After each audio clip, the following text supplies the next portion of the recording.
और बुलेटिन की शुरुआत हम कर रहे हैं बड़ी खबर से। कच्चे तेल में जोरदार तेजी है। ब्रेंट पर भाव $90 के पार जा चुका है। दरअसल सऊदी अरब ने उत्पादन में कटौती का फैसला लिया है।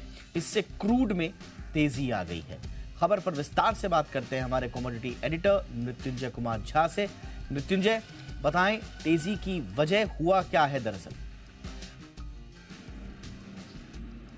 मृत्युंजय, मेरी आवाज आप तक आ रही है तो एग्जैक्टली हुआ क्या फैसला लिया गया, जरा विस्तार से बताएं। देखिए दीपक, ये क्रूड मार्केट के लिए, एनर्जी मार्केट के लिए बहुत बड़ी खबर है। बड़ी खबर इसलिए है कि सऊदी अरब, जो कि ओपेक का सबसे बड़ा उत्पादक देश है और दुनिया के टॉप 3 में हमेशा शामिल रहता है प्रोडक्शन के मामले में, और सऊदी अरब ने यह फैसला लिया है कि अगले 3 महीने तक कच्चे तेल के उत्पादन में कटौती सऊदी अरब की तरफ से जारी रहेगी और ये कटौती रोज की 10 लाख बैरल की होगी। मतलब आप समझिए कि 10 लाख बैरल कच्चे तेल का उत्पादन कम होगा सऊदी अरब की तरफ से। और अब जो ग्लोबल मार्केट में रोज का उत्पादन है ओपेक की तरफ से, वो 9 मिलियन बैरल के आसपास का होगा। मतलब 90 लाख बैरल रोज कटौती होगी, जो कि 7 साल में सबसे कम उत्पादन होगा ओपेक की तरफ से। और ये इसलिए किया गया है ताकि ग्लोबल मार्केट में सप्लाई के ऊपर कंट्रोल रखा जा सके, ताकि कच्चे तेल की कीमतें बढ़े। आप देखिए कि इंटरनेशनल मॉनेटरी फंड ने बहुत चिंता जाहिर की है सऊदी अरब की इकोनॉमी को लेकर के। वहाँ के आर्थिक हालात खराब हैं, तो लिहाजा चूंकि एक बड़ा जो इकोनॉमी का चंक है वो ऑयल से आता है, रेवेन्यू का चंक आता है, तो सऊदी अरब ये चाहता है कि कच्चे तेल की कीमतों को ऊपर ले जाकर यहाँ पर रेवेन्यू जनरेट किया जाए, और उस दिशा में ये बड़ा कदम है। और इसीलिए आप देखिए कि जैसे ये ऐलान सऊदी अरब की तरफ से किया गया, उसके बाद ब्रेंट क्रूड के दाम $90 के ऊपर आ गए। तो बड़ी तेजी की तरफ कच्चे तेल का मार्केट बढ़ रहा है। और सिर्फ सऊदी अरब ही नहीं, बल्कि रूस भी इसमें साथ है। रूस नॉन ओपेक का मेंबर है, लेकिन रूस ने भी ये ऐलान किया है कि सितंबर के महीने में, मतलब इस महीने 3 लाख बैरल रोज का एक्सपोर्ट कम करेगा रूस। अगस्त में ऑलरेडी 5 लाख बैरल कम किया था, अब सितंबर में कम करेगा। रूस और सऊदी अरब ये सब मिलकर चाहते हैं कि ग्लोबल मार्केट में कच्चे तेल को लेकर ओवर सप्लाई के हालात ना बने, और उसी दिशा में ये बड़ा कदम है। तो आप ये मानकर चलिए कि कच्चे तेल की कीमतें अभी आपको ऊपर दिख सकती हैं, क्योंकि दुनिया की जो बड़े उत्पादक देश है उनकी मंशा साफ तौर पर यह है कि प्राइसेस को ऊपर ले जाया जाए। एब्सोल्युटली, बहुत बहुत शुक्रिया मृत्युंजय इस तमाम जानकारी के लिए। और आइए शुरू करते हैं आज की हमारी कवर स्टोरी।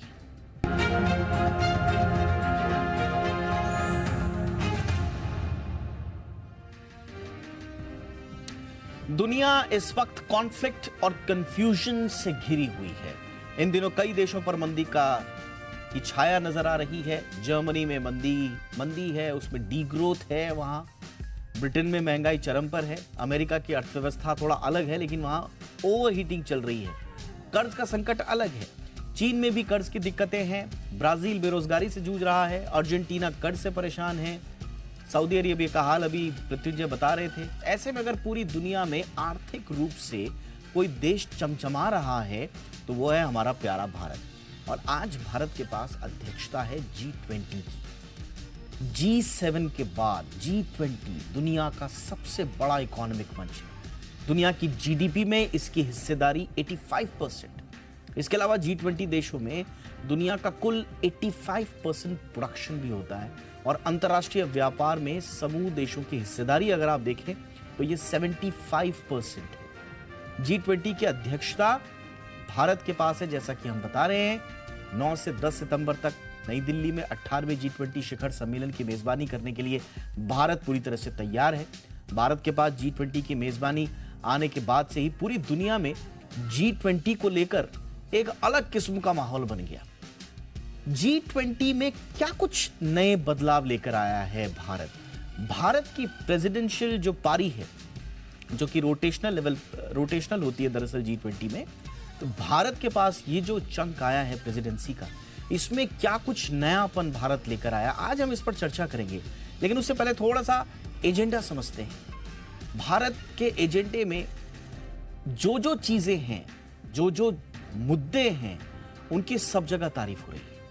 G20 का एजेंडा है क्या, जरा ये समझते हैं। कैसे भारत ने अपने मुद्दों की, अपने विचारों की इसमें ब्रांडिंग की है और एक सॉफ्ट पावर का लॉन्च पैड के रूप में G20 को एक तरह से स्थापित किया है। देखिए, भारत की G20 अध्यक्षता का प्रमुख एजेंडा जो पूरी दुनिया में छाया हुआ है वो है one earth, one family, one future. एक पृथ्वी, एक कुटुंब, एक भविष्य, ये मंत्र सबको भा गया।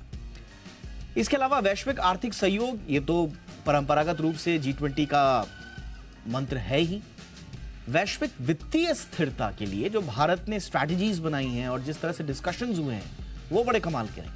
वैश्विक व्यापार, जलवायु परिवर्तन, सस्टेनेबल डेवलपमेंट, हेल्थ, एग्रीकल्चर, भ्रष्टाचार निरोधी एजेंडा, 21वीं सदी के लिए जो मल्टीलैटरल जो अप्रोच होनी चाहिए, महिला नेतृत्व वाला विकास जो होना चाहिए, इसके लिए बहुत सारे इनिशिएटिव्स लिए गए हैं, बातचीत हुई हैं। इसमें अलग अलग ट्रैक्स पे, जो हमारे शेरपा ट्रैक है और फाइनेंस ट्रैक है, उसमें अलग अलग लेवल्स पे मंथन हुए हैं। 200 से ज़्यादा मीटिंग्स की मेज़बानी करेगा इस पूरे कार्यकाल में भारत। इन एजेंडा में जो ग्रीन डेवलपमेंट ग्रुप्स हैं वो हैं, क्लाइमेट है, इसमें सस्टेनेबल डेवलपमेंट गोल्स की बात है, टेक्नोलॉजी है, इसमें चेंज है, इसमें सारी चीज़ें हैं। ऐसा कोई विषय नहीं है जो अलग अलग लेवल पर ना आए हों। और कुछ अंतर्राष्ट्रीय बदलाव के बड़े सुझाव भी आए हैं।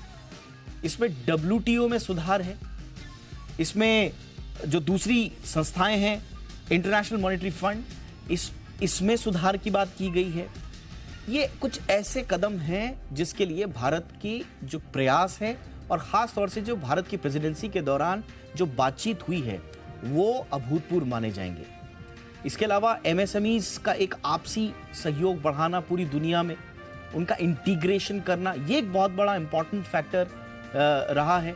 डिजिटल अर्थव्यवस्था में सिक्योरिटी, डिजिटल सिक्योरिटी, ये बहुत इंपॉर्टेंट टॉपिक रहा है। जेंडर इक्वालिटी, महिलाओं का सशक्तिकरण, जैसा हमने आपको बताया, ये सब शेरपा लेवल पे बातचीत हुई है, शेरपा ट्रैक्स के थ्रू बात हुई है। इसी तरह से फाइनेंस ट्रैक की अगर बात करें तो इसमें बड़ा महत्वपूर्ण एजेंडा ये था कि जो मध्यम और निम्न आय वाले देश हैं उन पर जो कर्ज को लेकर जो संवेदनशीलता का साया मंडरा रहा है, जिसकी वजह से वो चीन जैसे देशों के डेट ट्रैप में आ जाते हैं। भारत कह रहा है, भारत की प्रेसिडेंसी में G20 ग्रुप्स में मंथन हो रहा है कि आप इस पर बातचीत कीजिए। क्रिप्टो पर एक रोड मैप तैयार करने की आवश्यकता है, इस पर बातचीत हो रही है। जो मल्टीलैटरल बैंक्स हैं उनमें रिफॉर्म्स, उनमें सुधार की बात कही जा रही है। जो फ्यूचर सिटीज हैं उनके निर्माण की बात कही जा रही है। इस बार यानी कि कुल मिला के भारत की अगुवाई में बात हो रही है जो प्रेजेंट प्रॉब्लम्स हैं उन पर, और जो फ्यूचर आने वाले दिनों में जो हम भविष्य देखना चाहते हैं उसकी रूपरेखा पर भी। और इसके लिए एक महत्वपूर्ण बात यह भी हुई है कि 3 नए समूहों का गठन हुआ, और इसमें आप देखिए कि मल्टीलैटरल अप्रोच आप देखिए कि किस तरह इसमें है। Disaster risk reduction work group का गठन, स्टार्टअप 20 एंगेजमेंट ग्रुप का गठन, global sovereign debt round tables का गठन। इसमें ये 3 जो ग्रुप्स बने हैं अलग अलग, ये बताता है कि भारत कहां से और कहां तक की सोच रहा है। फलक बहुत बड़ा है सोच का। ये सिर्फ भारत का ही नहीं, G20 के सारे देश मिलकर इन बातों पर काम कर रहे हैं, लेकिन अगुवाई भारत के पास, इसलिए महत्वपूर्ण। इसके अलावा 2 और महत्वपूर्ण प्रस्ताव हैं जिसमें अफ्रीकन यूनियन को G20 का स्थायी सदस्य बनाना, साथ ही साथ ग्लोबल बायोफ्यूल अलायंस के गठन का भी प्रस्ताव है। तो कुल मिलाकर बहुत विस्तृत चर्चा हो रही है, भारत की भूरी भूरी प्रशंसा हो रही है। जिस तरह से भारत ने खुद को एक सॉफ्ट पावर के रूप में, एक ग्लोबल पावर के रूप में शोकेस किया है, उसकी भी प्रशंसा हो रही है। लेकिन क्या ग्लोबल साउथ की आवाज हम बन पाए? क्योंकि हमारा ये नारा था कि हम ग्लोबल साउथ की आवाज बनेंगे। क्या हम ग्लोबल साउथ की आवाज बन पाए हैं? क्या इंटरनेशनल गवर्नेंस में भारत की साख बढ़ी है? क्या जो 6+ % GDP वाली हम इकलौती अर्थव्यवस्था हैं, उसका फायदा क्या G20 के देशों को मिलेगा? G20 भारत के लिए कितना इंपॉर्टेंट था, इस पर बात हुई, लेकिन भारत G20 के लिए कितना इंपॉर्टेंट है ये भी आपको समझना है। दुनिया की 5वीं बड़ी अर्थव्यवस्था है, बहुत जल्दी 3री बड़ी ताकत बन जाएंगे। वैश्विक आर्थिक जो व्यवस्था है, वर्ल्ड इकोनॉमिक ऑर्डर, उसमें भारत की भूमिका को अब कोई नजरअंदाज नहीं कर रहा है, एक अहम भूमिका है। और जो जन केंद्रित एजेंडा है हमारा, जो पीपल सेंट्रिक अप्रोच है, जो एजेंडा है हमारा, वो एक बड़ा इंपॉर्टेंट है। तमाम क्षेत्रों में हम एक पुल का काम कर रहे हैं, अलग अलग क्षेत्रों में, जैसा हमने आपको बताया। युद्ध काल में, जब पूरी दुनिया युद्ध काल में 2 धड़ों में बंट गई, तटस्थ नहीं होते हुए भी जो प्रधानमंत्री नरेंद्र मोदी ने कहा कि हम तटस्थ नहीं हैं, हम शांति के साथ हैं, तो एक साहसिक तटस्थता का जो भाव दिया, जो जेस्चर दिया, उसका हर कोई कायल है। और एक नई और साहस से भरी हुई विदेश नीति, हम सीधा सीधा अब, चाहे वो यूरोप हो, चाहे वो दूसरे वेस्टर्न कंट्रीज हो, उनको हम माकूल भाषा में जवाब देना भी जानते हैं। तो ये एक नया भारत है और इस नए भारत में एक नए स्वरूप में G20 का कमान सौंपने का मौका मिला। कहा यह जा रहा है कि G20 की कमान इस बार जब भारत के पास आई है तो G20 की ही एक अलग से ब्रांडिंग हुई है। ब्रांड इंडिया, जो ब्रांड G20 को एक तरह से कॉम्प्लीमेंट कर रहा है। लेकिन क्या ये अतिशयोक्ति है? क्या ये सिर्फ बातें हैं? क्या वाकई में कुछ ऐसा धरातल पर भी हुआ है? इस पर चर्चा करेंगे खास मेहमानों के साथ। मेरे साथ हैं दो बहुत ही सीनियर गेस्ट हमारे आज के। शशांक सर हैं हमारे साथ, पूर्व विदेश सचिव है। शशांक सर, गुड इवनिंग, बहुत बहुत स्वागत है सर आपका। और हमारे साथ हैं मंजीव पुरी सर, जो कि पूर्व राजनयिक हैं। एम्बेसडर पुरी, आपका भी बहुत बहुत स्वागत है सर। शशांक सर, मैं सबसे पहले चर्चा की शुरुआत आपसे ही करना चाहूंगा। क्या अलग रहा? हम लोग जो इंडिया में हैं, भारत में, हम ये कह रहे हैं कि G20 को हमने ऐसा कभी नहीं देखा। क्या वाकई में कुछ एक नया स्वरूप हम G20 को दे पाए सर? मैं समझता हूं कि G20 का जब जन्म हुआ उस समय विश्व की आर्थिक स्थिति बहुत ही बदहाल स्थिति में थी और सब देशों ने मिलकर सोचा कि किसी तरह से स्टिमुलस देना चाहिए और इसके लिए जो सेंट्रल बैंक्स हैं या इंटरनेशनल फाइनेंशियल इंस्टीट्यूशंस हैं उनको पूरे तरीके से मदद करनी चाहिए। तो मैं कहूंगा कि उस समय जो है एक तरीके से एक कंसेंसस सी बन गई थी कि स्टिमुलेशन करने के लिए अगर आर्टिफिशियली भी जो है फाइनेंसेस को मजबूत किया जाए तो करना चाहिए। इस समय हालात ये हो गया है कि यूक्रेन युद्ध की वजह से यूरोप में कई देशों में आर्थिक मंदी आ चुकी है और कई और देश आर्थिक मंदी के कगार पर खड़े हुए हैं। ऐसे स्टेज पर रूस के अगेंस्ट और भी कई देशों के अगेंस्ट जो है इस समय डॉलर्स के ट्रांजैक्शंस पे बैन लगा हुआ है। तो अभी ब्रिक्स में मीटिंग होकर चुकी है जिसमें ये देखा गया कि किस तरीके से अगर डॉलर को इस्तेमाल ना करके किसी और रिजर्व करेंसी की बात करी जाए तो मैं समझता ये हूँ कि इस बार बड़ा अलग समय आ चुका है G20 के लिए कि जहां पहले बहुत सब देश मिले हुए थे कि आर्थिक मंदी से कैसे निकला जाए, इस समय ऐसा है कि आर्थिक मंदी से और जिस तरह की तकलीफें अलग अलग देश, खास करके ग्लोबल साउथ के देशों को मिल रही है और यूरोप के देशों को, उससे कैसे निकला जाए। तो इसमें जो है अभी तक एक कॉमन हल कोई निकल कर नहीं आया है।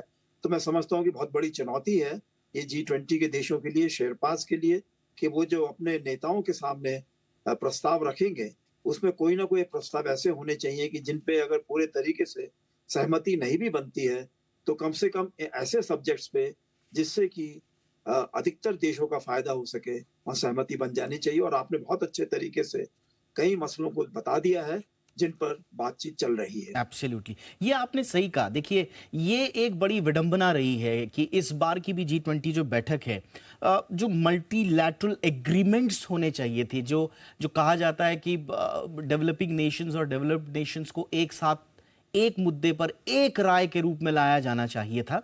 संभवतः वो इस बार भी पूरा सपना ना हो पाए G20 देशों का। लेकिन भारत ने भरसक प्रयास किए। लेकिन उसके बावजूद वो जो ऑफिशियल कम्युनिकी आना चाहिए, जो एग्रीमेंट्स पे जो सारी देशों की तरफ से जो रजामंदी आती है, वो कई इश्यूज पर आई नहीं है। और एक वर्ल्ड ऑर्डर इस समय ऐसा है कि वो भारत की कोशिशों को रोकने की भी कोशिश की जाएंगी। चाइना का हम एटीट्यूड देख ही रहे हैं।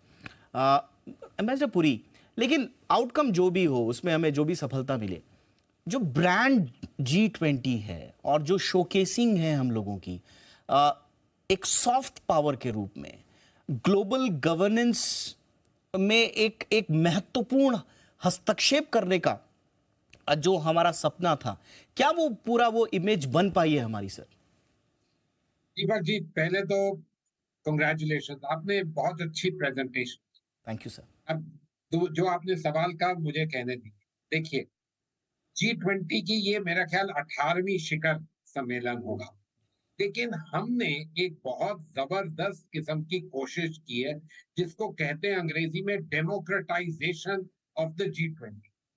भारत में 200 से अधिक मीटिंग्स, हर कोने कोने में बड़ी मीटिंग्स, जिसके लिए भारत के विशेषज्ञ ही नहीं आए, G20 के ही कंट्रीज के विशेषज्ञ नहीं आए, इंटरनेशनल ऑर्गेनाइजेशन से, इंटरनेशनल थिंक टैंक से, सब से लोग आए।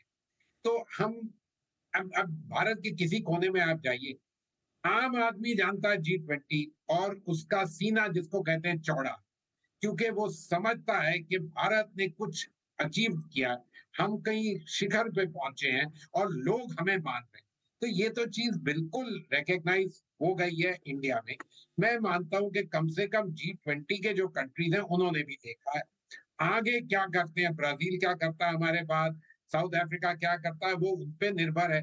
लेकिन अब वो देख चुके हैं कि किस तरह G20 को डेमोक्रेटाइज कर सकते हैं, लोगों तक ले जा सकते हैं, और किस तरह एक जिसको कहते हैं ग्लोबल और लोकल को इकट्ठा करके दुनिया और ह्यूमन काइंड के लिए आगे काम कर। ये तो बिल्कुल हमारी जिसको कहते हैं जबरदस्त कामयाबी है। आउटकम डॉक्यूमेंट्स वगैरह की बाद में हम बात करें। एब्सोल्युटली सर, बिल्कुल सही। शशांक सर, G20 एक इनफॉर्मल इकोनॉमिक कोऑपरेशन फोरम है। ये वर्ल्ड बैंक की तरह नहीं है, इंटरनेशनल मॉनेटरी फंड की तरह नहीं है, वर्ल्ड ट्रेड ऑर्गेनाइजेशन की तरह नहीं है कि जिसमें जो बातचीत होगी उसके आउटकम्स जो हैं वो लॉ बाइंडिंग हो, उनको आपको अप्लाई करना ही करना है। ये फ्लेक्सिबिलिटी देता है लोगों को कि आप एनकरेज करें एक दूसरे को, मल्टीलैटरल एग्रीमेंट्स पर आए, जो डिफिकल्टीज हैं, जो इंटरनेशनल अलग अलग पोलराइजेशन है, उस पर आप एक खुलकर चर्चा करें, खुलकर बातचीत करें, बिना किसी व्यवधान के बातचीत करें। आखिरकार ये एक इनफॉर्मल इकोनॉमिक कोऑपरेशन फोरम ही तो है। इसमें ये जो ऑर्गेनाइज, जो 200 से ज्यादा मीटिंग्स हमने करी, पूरी दुनिया को हमने बुलाया और बड़ी उदारता की भावना के से बुलाया, बड़ी मेहमान नवाजी हमने उनकी की, अतिथि देवो भव किया, उसमें हम कामयाब हो पाए कि नहीं हो पाए सर? वो सेंस ऑफ कंफर्ट दे पाए हम दुनिया को कि नहीं? नहीं, इसमें कोई शक नहीं है। मेरा अपना मानना है कि इस एम्बेसडरपुरी मैं आपके पास आऊंगा सर। मैं शशांक सर से मेरा सवाल था सर जी। अच्छा, क्योंकि मुझे सुनाई बहुत कम दे रहा है, सॉरी। अच्छा सर, मैं टीम को बोलता हूँ सर, वो आप सर ऑडियो ठीक करें। Please continue Shashank sir. हाँ, तो मेरा मानना ये है कि बहुत अच्छी सफलता रही है, क्योंकि देखिए जितनी भी संस्थाएं ऐसी अंतर्राष्ट्रीय स्तर पर जो बनी हुई है, जहाँ निर्णय लिए जाते हैं और निर्णयों को फॉलो करना होता है, वो सब इस समय फेल होती जा रही हैं और सब में इतनी कमजोरियां दिखाई दे रही हैं कि वो परहैप्स आज से 70-80 साल पहले के दुनिया को दर्शाती थी और आज के समय को नहीं देख पाती हैं।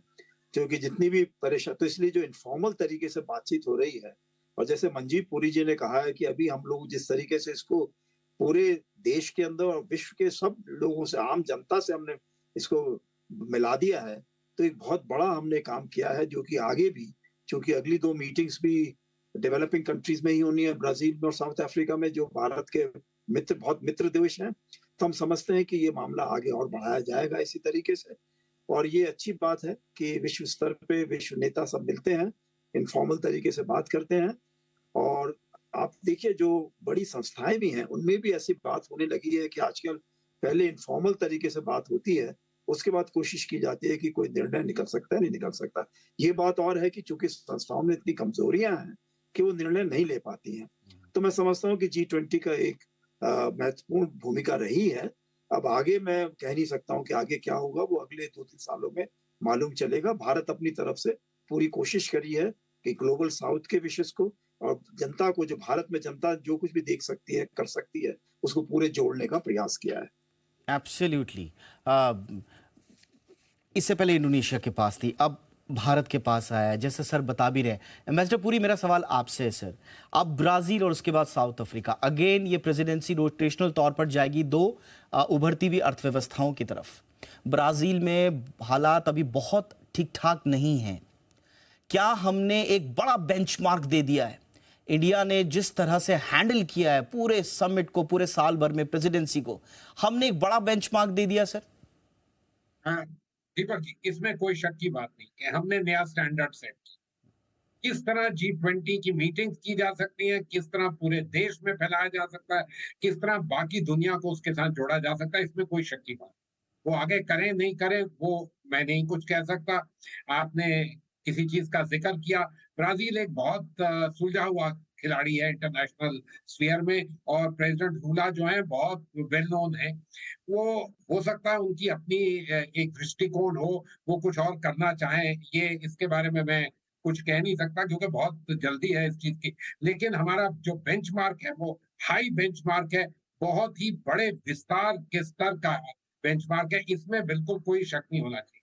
दूसरा, मैं आपको जरा थोड़ा सा इतना कहता हूँ, देखिए जो ये G20 है, ये दो चीजों के कारण, एक है कि कंट्रीज जो सबसे इंपॉर्टेंट कंट्रीज हैं दुनिया के, वो एक राय के हो जाएं और उस राय पे डोमेस्टिकली चलें, यानी दुनिया में उन सारे बड़े कंट्रियों का एक राय से चलने पे किसी भी मुद्दे पे, चाहे आप ग्लोबल इकोनॉमी लीजिएगा, ट्रेड पे लीजिए, वो लोग डोमेस्टिकली उस पे चलें तो एक ग्लोबल इम्पैक्ट होगा।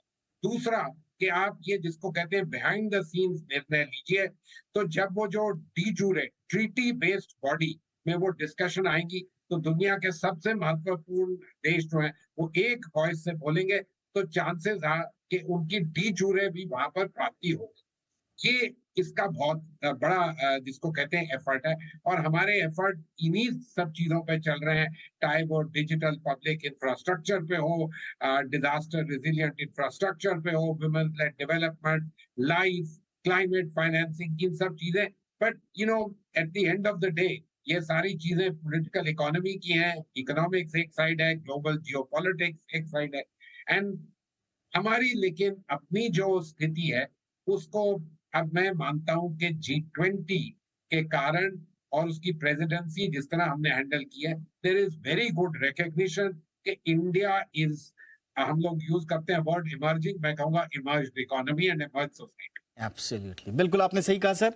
देखिए ये समिट होने वाला है, इसके आउटकम्स को लेकर तो देखिए अगर हम व्यावहारिक रूप से बोलें तो एक आम सहमति बना पाना बड़ा मुश्किल होगा। चीन यूक्रेन के मुद्दे का इस्तेमाल करेगा ही करेगा, रूस भी आजकल उसके साथ मिलकर काम कर रहा है, एक फॉल्ट लाइन पहले से बनी हुई है। और जैसा हम कह भी रहे थे कि G20 की जितनी भी मंत्री स्तरीय बैठक हुई हैं उसमें किसी भी आम सहमति का डॉक्यूमेंट आया नहीं है, तो बहुत सारी संभावनाएं हैं कि जॉइंट डॉक्यूमेंट पर ऑब्जेक्शंस आए, कोई इस आम सहमति बन ना पाए। लेकिन हम जरूर ये कह सकते हैं कंफर्टेबली कि हमारे कुछ मुद्दों पर सहमति बनी, और इसके अलग जो हमारा मेन काम था उसके आउटकम्स को छोड़ दीजिए, हमारा जो होस्ट कंट्री के तौर पर जो हमारी भूमिका थी G20 को सफल बनाने की, उसको शानदार तरीके से दुनिया के सामने शोकेस करने की, अपनी कैपेबिलिटीज बताने की, अपना इन्फ्लुएंस बताने की, ग्लोबल स्टेज पर इंडिया की ब्रांडिंग को बताने की और अपनी ब्रांडिंग के सहारे G20 की ब्रांडिंग करने की, मुझे लगता है उसमें हम बहुत जबरदस्त तरीके से कामयाब हुए हैं। इसीलिए हमने आने वाले जो कंट्रीज हैं उनके लिए एक बड़ा बेंचमार्क माइलस्टोन सेट कर दिया है। थैंक यू सर, आप दोनों का वक्त निकाला आपने। शशांक सर बहुत बहुत शुक्रिया आपका, एम्बेसडर मजीपुरी आपका भी बहुत बहुत शुक्रिया सर। आगे बढ़ते हैं कुछ और बातें G20 की। G20 के शुरू होने से 100 घंटे पहले चीन के राष्ट्रपति शी जिनपिंग के लिए एक और टेंशन देने वाली खबर आ गई है। दरअसल एनवीडिया के सीईओ की पीएम मोदी से दिल्ली में मुलाकात हुई है। अमेरिका भारत के भरोसे चिप की दुनिया में चीन को शिकस्त देना चाहता है। जाहिर है G20 में शी जिनपिंग आते तो उनकी और फजीहत होती।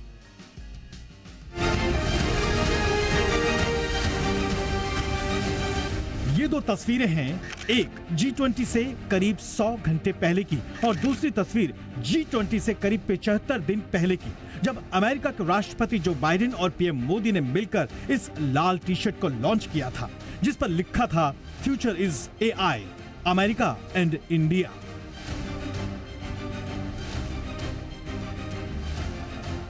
पहले जो बाइडेन और पीएम मोदी की लाल टी शर्ट देख चीन के राष्ट्रपति की आंखें लाल हो गई थी, और अब G20 की शुरुआत से कुछ घंटे पहले एनवीडिया कंपनी के सीईओ जेनसेन हुआंग से पीएम मोदी की मुलाकात देख चीन के राष्ट्रपति को मानो चक्कर से आ गए हों। जाहिर है चीन को साफ दिखने लगा है कि चिप मेकिंग की दुनिया में भी भारत अपना डंका बजाने के लिए पूरी तरह से तैयार है। आपको बता दें कि अमेरिका की एनवीडिया सेमीकंडक्टर चिप बनाने वाली दुनिया की सबसे बड़ी कंपनियों में से एक है। लेकिन अमेरिका ने चीन के साथ चली आ रही चिप वॉर में उसे शिकस्त देने के लिए अपनी कंपनियों को चीन में निवेश करने से लगभग रोक लगा दी है। इससे पहले भारत और अमेरिका के बीच टेक्नोलॉजी और टैलेंट को लेकर बड़ी डील इसी साल हुई। जाहिर है चीन के पास चिप को लेकर भारत से चिढ़ना शुरू हो गया। खुद पीएम मोदी भी इसे भारत के आत्मनिर्भर अभियान और चालबाज चीन को कड़ी चुनौती देते हुए बड़ा गेम चेंजर बता चुके हैं। साफ है हवा का रुख बदल चुका है, यानी चीन को सेमीकंडक्टर चिप में पछाड़ने के लिए जो बाइडेन अमेरिकी कंपनियों को भारत के साथ हाथ मिलाने के लिए कह चुके हैं। अमेरिका चाहता है कि चीन को चिप वॉर में हराना है तो पीएम मोदी जैसे ताकतवर विश्व नेता से हाथ मिलाना चालबाज चीन को करारी शिकस्त देने के लिए जरूरी है। सेमीकंडक्टर चिप को इलेक्ट्रॉनिक प्रोडक्ट्स का दिल माना जाता है और इस दिल को बनाने के लिए पीएम मोदी देश में ही इलेक्ट्रॉनिक्स मैन्युफैक्चरिंग का नया युग शुरू कर चुके हैं। दुनिया भर की कंपनियों को भारत आने का मौका लगातार दिया जा रहा है। इसकी अहमियत का अंदाजा आप इस बात से भी लगा सकते हैं कि भारत में 2026 तक इसका बाजार 63 अरब डॉलर तक पहुंचने का अनुमान है। जो बाइडेन ग्लोबल साउथ की आवाज बन चुके भारत और पीएम मोदी के पहले से ही मुरीद हैं। भारत दुनिया के लिए सेमीकंडक्टर का विकल्प बनना चाहता है और चीन अभी हार मानने को तैयार नहीं। दिल्ली से प्रणय उपाध्याय के साथ ब्यूरो रिपोर्ट, जी मीडिया। G20 शिखर सम्मेलन में दुनिया भर के राष्ट्राध्यक्षों और उनके साथ आ रहे डेलीगेशन की सुरक्षा में कोई चूक गलती से भी न हो जाए, इसके लिए दिल्ली पुलिस के हाथ में एक रिमोट कंट्रोल आ गया है। दिल्ली पुलिस के सभी अधिकारी और जवान एक साथ मिलकर काम कर रहे हैं और इसके लिए संदेश ऐप तैयार हो गई है। क्या है खास इस ऐप में, देखिए।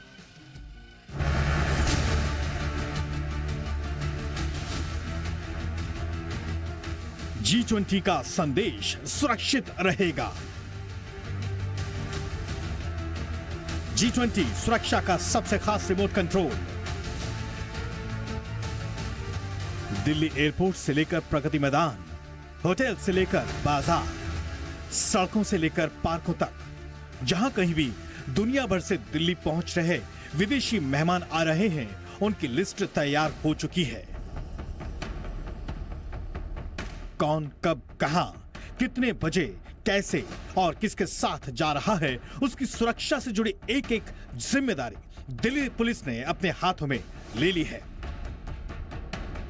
सुरक्षा में कहीं गलती से भी कोई चूक ना हो जाए, इसके लिए अब दिल्ली पुलिस एक खास रिमोट कंट्रोल का इस्तेमाल कर रही है। दरअसल दिल्ली पुलिस देश में आ रहे मेहमानों को किसी बात की तकलीफ ना हो, कोई मुसीबत में ना पड़ जाए, इसके लिए कोई कोताही नहीं बरतना चाहती। ऐसे में अब संदेश ऐप के जरिए दिल्ली पुलिस के अधिकारी एक दूसरे के साथ दिन रात 24 घंटे जुड़े रहेंगे और मेहमानों की मदद के लिए तत्काल हाजिर हो जाएंगे। दरअसल G20 के दौरान दिल्ली पुलिस संदेश नाम के एक खास किस्म के ऐप का इस्तेमाल कर रही है। खास बात यह है कि इस ऐप के डाउनलोड करने के बाद व्हाट्सएप ग्रुप पर कम्युनिकेशन नहीं किया जा सकेगा। जानकारी के मुताबिक इस ऐप को हैक करना, इस ऐप में आने वाली फाइल को केवल वही देख सकते हैं जो इस ग्रुप में शामिल हैं। ग्रुप में पुलिसकर्मी केवल सरकारी मोबाइल नंबर से ही जुड़ सकता है। बाहरी शख्स इस ऐप का इस्तेमाल बिल्कुल नहीं कर सकेगा। इस बारे में दिल्ली पुलिस के सिपाही से लेकर सब इंस्पेक्टर तक के अफसरों को मौखिक ब्रीफिंग दी जा चुकी है।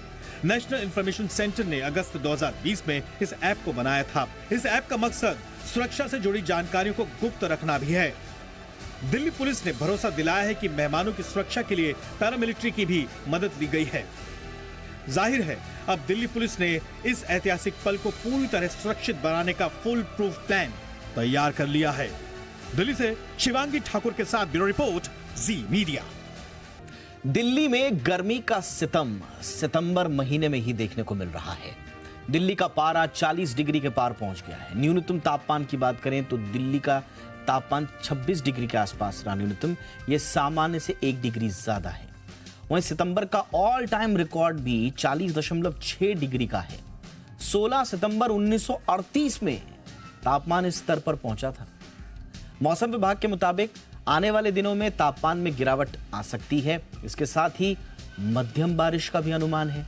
अगर बारिश होती है तब तो तापमान अधिकतम 35 डिग्री और न्यूनतम 27 डिग्री रह सकता है। लेकिन अचानक गर्मी बढ़ने के पीछे बारिश न होना, वेस्टर्न डिस्टर्बेंस से पहले हवाओं में हुए बदलाव को भी माना जा रहा है।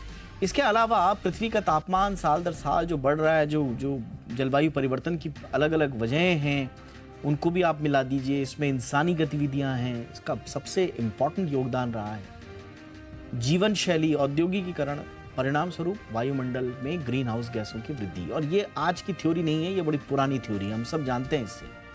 इन गैसों में कार्बन डाइऑक्साइड का प्रमुख योगदान है, जो उद्योग, परिवहन, ऊर्जा उत्पादन के कामों में उपयोग होने से बढ़ रहा है। इसके अलावा जलवायु परिवर्तन के कारण बर्फबारी जो जहां होनी चाहिए थी जिन क्षेत्रों में, वहां पर कमी आ रही है। बर्फ पिघलने की दर लगातार बढ़ रही है, समुद्र का जल स्तर बढ़ रहा है। ये कोई ऐसी बात नहीं है जो आप मेरे मुंह से पहली बार सुन रहे हो, आपने अक्सर ये बातें सुनी पढ़ी होंगी। लेकिन क्या कारण है कि हम सचेत नहीं हो पा रहे? ये तापमान में वृद्धि के कारण बनता है, क्योंकि समुद्र स्तर में वृद्धि से जलवायु के तापमान को नियंत्रित करने वाली प्रक्रियाओं में लगातार परिवर्तन आते रहता है। और यही कारण हो सकते हैं कि इस साल सितंबर का वैश्विक जो 15 सालों में सबसे ज्यादा गर्म रहा। तो ये स्थिति क्यों है, कब सुधरेगी, क्या करना होगा, या ऐसी स्थिति है कि कुछ कर नहीं सकते, जो हो रहा है बस अपने आंखों के सामने उसे देख सकते हैं और झेल सकते हैं अपने शरीर से, सिर्फ यही स्थिति है या कुछ किया भी जा सकता है? इस पर बातचीत करने के लिए विमलेंदु झा हमारे साथ हैं, जाने माने पर्यावरण एक्सपर्ट हैं। विमलेंदु जी, बहुत बहुत स्वागत है आपका। आपका आकलन क्या है? ये सितंबर में कई लोग कह रहे हैं कि अगस्त के बाद अचानक से उन्हें जून महीने का एहसास हो गया, तो ये अगस्त के बाद जो अचानक से यूटर्न लेकर जून में हम पहुंच गए, ये अनयूजुअल है या ये होना ही था, एक्सपेक्टेड था? देखिए, अगर हम बहुत सारे मापदंडों को देखें तो बहुत ही अनयूजुअल है, और ये सिर्फ 35 साल का नहीं बल्कि 120 वर्षों में ऐसा रेन डेफिसिट और हीट जो है अगस्त का जब हम एवरेज देखते हैं तो नहीं रहा है। और साथ ही साथ ये भी जानना बहुत आवश्यक है कि ये सिर्फ दिल्ली की सच्चाई नहीं है, ये पूरे के पूरे एशिया रीजन की सच्चाई है। सिमिलर प्रॉब्लम्स जो है वो जापान में भी हो रहे हैं और भारत के अन्य हिस्सों में भी हो रहे हैं। उसका मुख्य कारण, जैसा आपने कहा, कि रेन डेफिशिएंसी जो है, लगभग हम कह रहे हैं कि 33% बारिश जो है अगस्त में जितनी बारिश होनी चाहिए, क्योंकि अगस्त का महीना जो है वो मानसून के बीचों बीच आता है, और मानसून में जो है 50% बारिश जो पूरे साल का एवरेज होता है वो मानसून में होता है। तो जुलाई में तो बहुत ज्यादा बारिश हुई, जिसका तहस नहस हम सबों ने देखा, और वो एक्सट्रीम रेनफॉल था। और अगस्त के महीने में जब बारिश होनी चाहिए थी, तो हम देख रहे हैं कि पूरे के पूरे भारतवर्ष में सिर्फ ईस्टर्न पार्ट को छोड़ करके और कुछ और हिस्सों को छोड़ करके बाकी हिस्सों में बारिश की जो है वो कमी रही अगस्त के महीने में, जिसका परिणाम ये है कि अभी हम देख रहे हैं कि इसका हमारा हॉटेस्ट, जब सिर्फ मैक्सिमम टेम्परेचर सिर्फ पीक पे नहीं पहुंच रहा है, 120 वर्षों का रिकॉर्ड तोड़ रहा है, साथ ही साथ मिनिमम टेम्परेचर जो है वो लगभग सेकंड हाईएस्ट पे है। तो जब भी हम तापमान की बात करते हैं तो हम सिर्फ मैक्सिमम की नहीं बल्कि मिनिमम की भी बात करनी बहुत आवश्यक है, क्योंकि हम वो रेंज को समझना बहुत आवश्यक है। और इसका इफेक्ट जो है सिर्फ हमारे एक डिस्कम्फर्ट या फिर असुविधा से नहीं जोड़ना है आवश्यक, बल्कि अगर आप देखें तो आपका एक बिजनेस चैनल है कि इसका इफेक्ट एग्रीकल्चर पे क्या पड़ता है। तो भारत के अनेक हिस्सों से जो खबर आ रही है कि खरीफ की फसल को बोने के टाइम में तो बारिश अति ज्यादा थी, लेकिन अभी जो है स्थिति खराब है, और जो है बहुत एरियाज में लोगों के फसल जल रहे हैं, लोगों को परेशानी हो रही है। इन सबों का कारण जो है हम सबों को मालूम है। इन सब कारणों के बारे में आपने विस्तार से अभी बताया है कि ये सिर्फ एक दिन का काम नहीं है, ये अनेक दशकों का काम है। हमने बहुत प्रयास करके यहाँ तक पहुंचे हैं कि हम इतना बड़ा जलवायु परिवर्तन हम लेके आए। एब्सोल्युटली। विमलेंदु जी, एक बात मुझे बताइए, हम कहते थे जो कुछ हो रहा है इंसानों को अपनी गतिविधियों पर काबू पाना होगा, वरना आने वाला समय ऐसा होगा, 50 साल बाद धरती ऐसी हो जाएगी, 100 साल बाद धरती ऐसी हो जाएगी। अभी मैं डेटा देख रहा हूं, सितंबर के पहले 4 दिन की जो चिलचिलाती धूप है, अगर मौसम विभाग की उन्हीं के डेटा को माने तो 2022 के मुकाबले इस समय दिन का तापमान 9 डिग्री सेल्सियस ज्यादा रहा। सिर्फ 2022 की तुलना में ही 9 डिग्री सेल्सियस का अंतर है इन दिनों में। इतनी जल्दी हमारे सामने हो रहा है, तो क्या अब हमें यह कहना बंद कर देना चाहिए कि 50 साल बाद ऐसा हो जाएगा, 100 साल बाद ऐसा हो जाएगा? वो हो रहा है अब। देखिए ये जैसे कि संयुक्त राष्ट्र महासंघ के महासचिव ने भी कहा कि ये ग्लोबल वार्मिंग नहीं, ग्लोबल बॉइलिंग है। और जिस तरह के बारे में आपने कहा कि जो हम पिछले साल का जो एक का जो मापदंड था उससे हम 9 डिग्री आगे हैं, और पिछले दशक का जो मापदंड था, मतलब हम तो पिछले 100 सालों में यहां तक नहीं पहुंचे थे जहां हम पहुंच चुके हैं। तो ऑफ कोर्स जिस गति से, जिस तरह की, आप ये देखिए कि जुलाई के महीने में जिस तरह का तांडव भारत के अनेक हिस्सों में हुआ है, जो बहुत ज्यादा बारिश के कारण, तो हम पिछले महीने बहुत अति बारिश का डिस्कशन कर रहे थे। इस महीने हम हीट की चर्चा कर रहे हैं। हम उसके पिछले महीने के पहले जून में हम हीट वेव के बारे में बात कर रहे थे कि कैसे सैकड़ों लोग जो है भारत के अनेक हिस्सों में मर रहे हैं। तो ये सब क्लाइमेट चेंज है, सब ग्लोबल बॉइलिंग है, और जिसका संज्ञान हमें तो लेना ही लेना है। साथ ही सिस्टेमिक तौर से अगर हम इसको एक्सेप्ट ना करें, अगर आप सिर्फ इसको टेम्परेचर और तापमान में बदलाव और एक असुविधा, जो मैं पहले भी कह रहा था कि इसको असुविधा ना माना जाए, बल्कि एक सिस्टेमिक चेंज, एक सिस्टेमिक शिफ्ट, एक सिस्टेमिक इम्पैक्ट जो है, जो हमारी दिनचर्या पे पड़ता है, हमारी इकोनॉमी पे पड़ता है, हमारे नेचुरल रिसोर्सेज पे पड़ता है, हमारी खेती पे पड़ता है, और हमारी औद्योगिक कार्य प्रणाली पे भी पड़ता है। तो जब हम ग्लोबल वार्मिंग के बारे में बात करते हैं तो हम एक्सट्रीम क्लाइमेट इवेंट्स के बारे में बात करते हैं, हम फ्लैश फ्लड्स के बारे में बात करते हैं, हम हीट वेव्स के बारे में बात करते हैं, लेकिन साथ ही साथ बिना इन दो एक्सट्रीम इवेंट्स के बीच में जो अभी जो सितंबर और अगस्त में चल रहा है, ये सबसे ज्यादा भयावह है। ऑफ कोर्स इसके बारे में लोग कहते हैं कि एल नीनो के कारण भी हुआ है, पैसिफिक ओशन में जो तापमान बढ़ा है उसके कारण हुआ है, इंडियन ओशन का भी इसका कंट्रीब्यूशन है। तो ओवरऑल ये सारी जानकारी पिछले अनेक वर्षों से हम सबों के पास है, लेकिन एक सिलसिलेवार तरीके से हम इसके ऊपर अटैक नहीं कर रहे हैं। हमने यूरोप की भी स्थिति अभी पिछले महीने देखी, अभी पिछले एक हफ्ते से अमेरिका, यूरोप के अनेक हिस्सों में जिस तरह के फॉरेस्ट फायर और की स्टोरीज आ रही हैं, तो पूरा विश्व जो है एक अनप्रेसिडेंटेड चैलेंज से जूझ रहा है, और हमारी प्रायोरिटी अनफॉर्चुनेटली सिर्फ इकोनॉमिक अफेयर्स पे, इश्यूज पे आता है। इकोलॉजिकल अफेयर्स जो असल में अनेकों बिलियन डॉलर्स को और अनेकों जिंदगियों को इफेक्ट करता है, वो हमारी प्रायोरिटी नहीं बन पाती है, दुर्भाग्यवश। ये आपने बिल्कुल सही कहा। मेरा आखिरी सवाल, अब हम देख रहे हैं, जैसा आपने बिल्कुल सही कहा, 120 साल में सबसे ज़्यादा सूखा रहा अगस्त अभी गया, सामान्य से 33% कम बारिश हुई। सितंबर में क्या हो रहा है ये हम देख रहे हैं, और आपने बिल्कुल सही कहा कि कुछ दिन पहले ही हम कह रहे थे कि जो अतिसार बरस रहे हैं बादल, ये जो अतिरेकी चाल हो गई है, इसका क्या करें। तो हम बारिश की बात कर रहे थे, अब हम सूखे की बात कर रहे हैं। अब ज़रा मैं आखिरी सवाल के रूप में G20 पर आऊँगा। कुछ उम्मीद जग रही है, क्योंकि थोड़ा सा मैं मायूस इसलिए हो रहा हूँ क्योंकि कुछ स्टडीज़ आ रही हैं जो G20 नेशंस के इन्वेस्टमेंट को बताती हैं। ये बढ़ गया, फॉसिल फ्यूल इन्वेस्टमेंट जो है ये $1.4 ट्रिलियन हो गया। क्लाइमेट गोल्स को शायद भूल गए हम सब लोग। तो हम जाना कहाँ चाह रहे थे, कहाँ रहे हैं। अब भारत जैसे देश पर जरूर लादी जाएंगी सारी जिम्मेदारियां, लेकिन कलेक्टिव अगर रिस्पॉन्सिबिलिटी ली जाए तो हमने फॉसिल फ्यूल इन्वेस्टमेंट G20 देशों ने बढ़ा दिया है। तो आपको लगता है कि कोई आम सहमति बन पाएगी?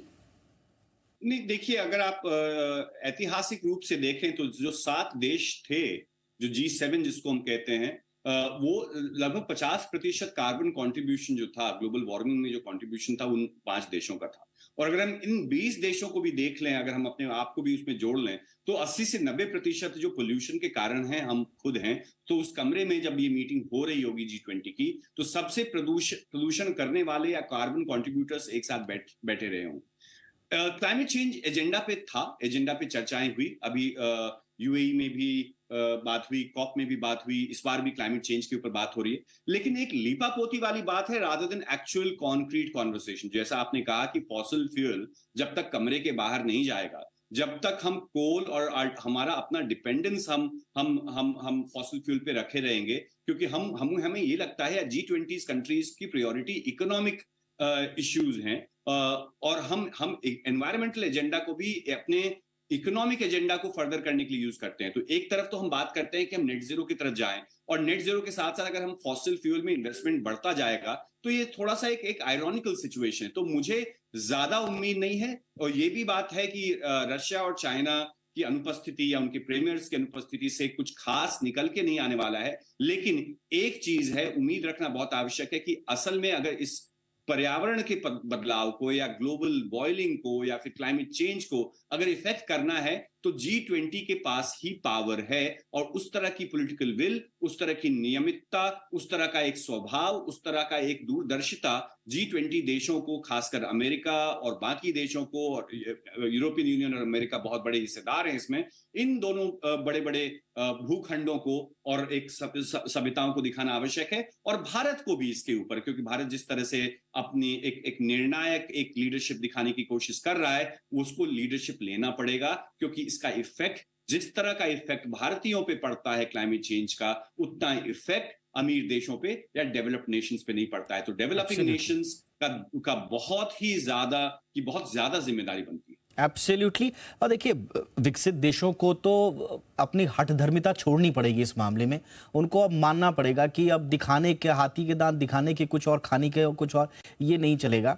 अब इसमें जो पॉलिटिकल लीडरशिप्स है, खासतौर से G7 देशों की, जो ग्लोबल वर्ल्ड ऑर्डर में सबसे टॉप पर आते हैं, वो क्या करेंगे, उसमें फिर से डेवलप वर्सेस डेवलपिंग नेशन का ये मुद्दा रह जाएगा या नहीं, ये आने वाला वक्त बताएगा। लेकिन वक्त की ज़रूरत यही है कि जितने भी G20 नेशंस हैं, जिसमें डेवलप्ड और डेवलपिंग दोनों हैं, ये फॉसिल फ्यूल सब्सिडीज की एक टाइम लाइन बनाएं कि हम खत्म करेंगे, कब तक करेंगे ये बताएं, और क्लीन एनर्जी पर फोकस करें।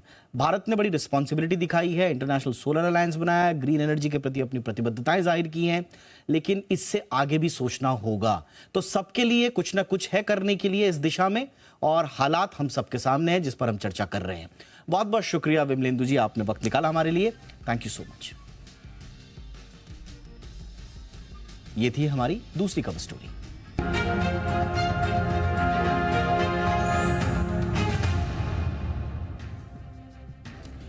वित्त मंत्री निर्मला सीतारमण ने दुनिया भर के नेताओं से एक जिम्मेदार फाइनेंशियल सिस्टम बनाने के लिए सहयोग देने की अपील की है। मुंबई में ग्लोबल फिनटेक फेस्ट में सीतारमण ने कहा कि साइबर खतरों, क्रिप्टो नियमों, टैक्स चोरी समेत तमाम वित्तीय खतरों से निपटने के लिए एक जिम्मेदार फाइनेंशियल सिस्टम को बनाया जाना जरूरी है।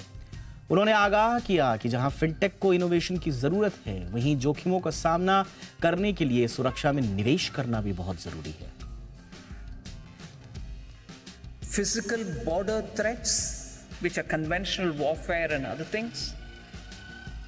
Cyber threats, you're very adept at understanding it, but the intensity, the unpredictability, and also the depth and access which cyber threats have today.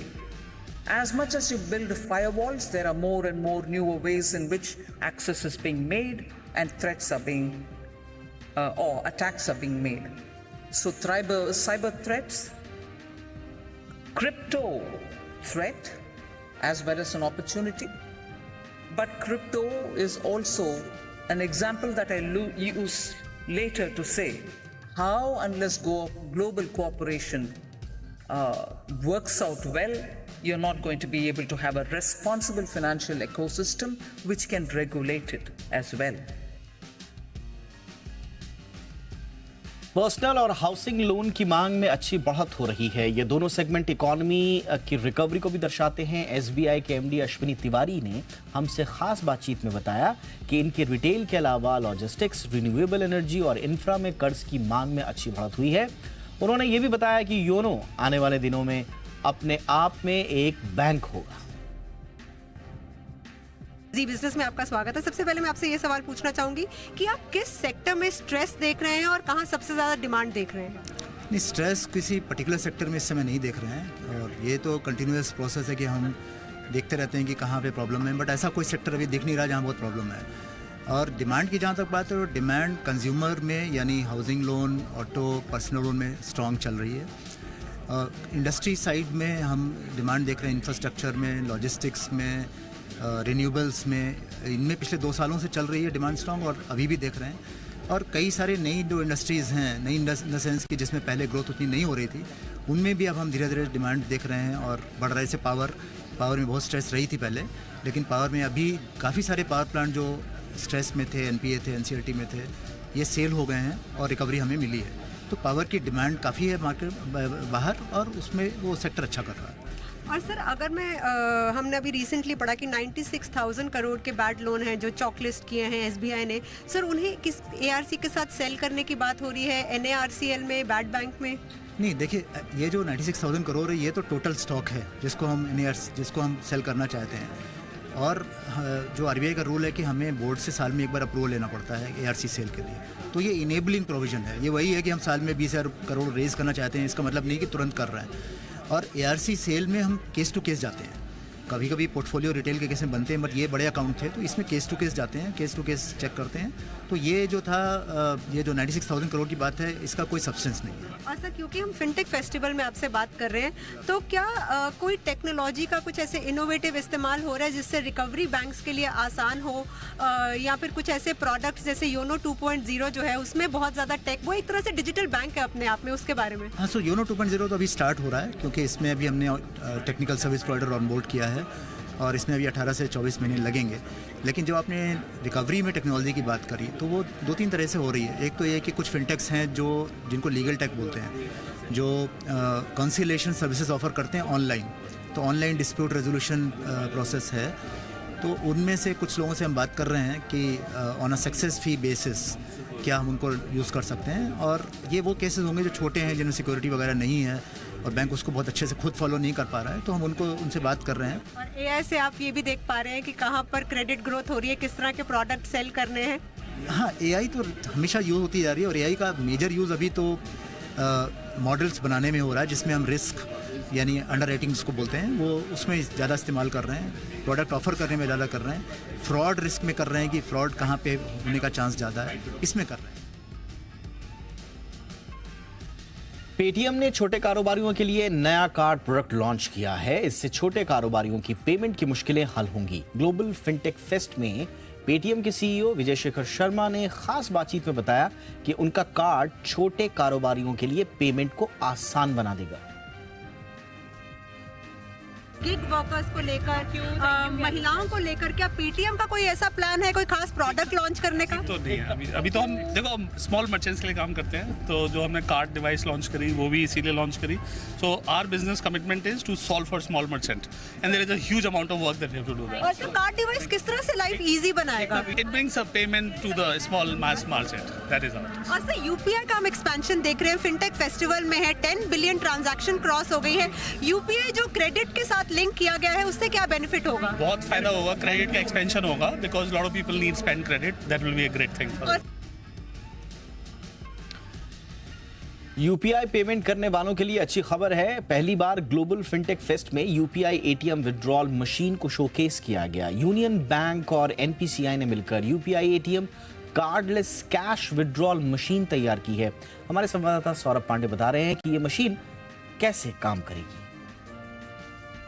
आने वाले दिनों में जो है किस तरह से कार्डलेस ट्रांजैक्शन वो भी यूपीआई के जरिए जो है संभव होगा, आइए आपको उसका एक जीता जागता डेमो दिखाते हैं। इस वक्त हम मौजूद हैं उसी एक कियोस्क पर, आपको दिखाना चाहेंगे कि ये कैसे मशीन काम करती है। जैसे कि आपने देखा कि यहाँ पर जो है अमाउंट सिलेक्ट करना है, उसके ठीक बाद जो है क्यूआर कोड आता है जो आप अपने बैंक के मोबाइल ऐप के ज़रिए जो है इस्तेमाल करते हैं। उसके बाद जैसे ही आप आगे बढ़ते हैं तो आपको अपना जो अकाउंट होता है जिसमें से आपको पैसे विड्रॉ करने हैं वो आप सिलेक्ट करते हैं। इसके बाद जैसे ही एक कदम आप आगे बढ़ते हैं तो अमाउंट कंफर्मेशन किया जाता है। उसके बाद धीरे धीरे जो है जो निजी जानकारियाँ होती हैं, जो यूपीआई के जो कोड होते हैं वो आप जो है वहाँ पर डालते हैं। अब एक तरीके से जो है प्रोसेस वो लगभग जो है आप देख पा रहे हैं कि पूरा होने की तैयारी में जुट गया है। ऐसे में जैसे ही पूरा ट्रांजैक्शन सफल होता है वहाँ पर इस मशीन से जो है कैश बाहर आता है और आपका पूरा ट्रांजैक्शन सफल हो जाता है। ये स्कीम जो है अभी फ़िलहाल यूपीआई का जो ट्रांजैक्शन है वो यूनियन बैंक ऑफ इंडिया और एनपीसीआई के साथ कोलैबोरेशन करके बनाया गया है और जल्द जो है इसे मार्केट में जो है आम जनता के लिए लेकर आया जाएगा। मुंबई से वीडियो जर्नलिस्ट प्रमोद गरुड़ के साथ सौरभ पांडे, जी मीडिया। इंडिया 360 में आज बस इतना ही। #ZEindia360 याद रखिए। कोई राय, कोई सुझाव तो जरूर भेजें। नमस्कार।